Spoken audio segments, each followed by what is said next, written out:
After the terrible loss of Air India Flight 171 on a scheduled flight from Ahmedabad to London Gatwick, our thoughts are, of course, with the passengers, the crew, the people on the ground, the loved ones of the victims of this terrible tragedy.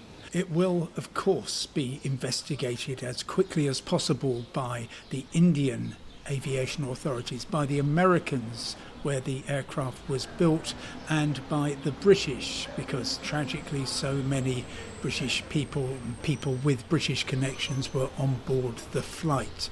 They will be wanting to see if there was anything about the terrible tragedy that should be addressed right now. And we will find very quickly, I believe, some indications about what might have caused this dreadful loss of life.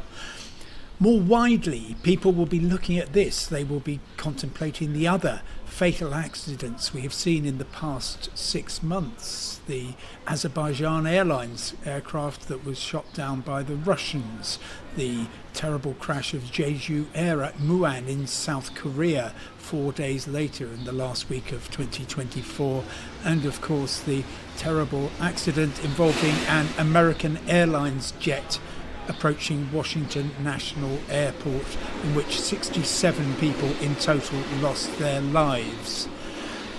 It's tempting and natural and human to think that aviation is getting more dangerous.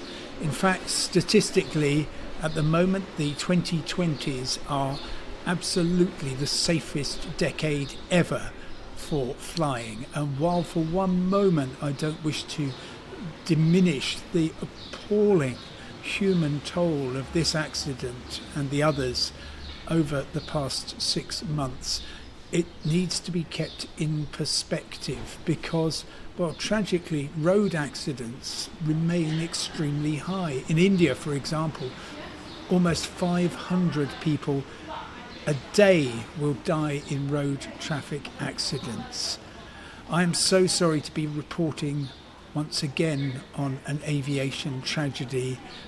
All I can say is that we will learn from this, and that will help to make future aviation even safer.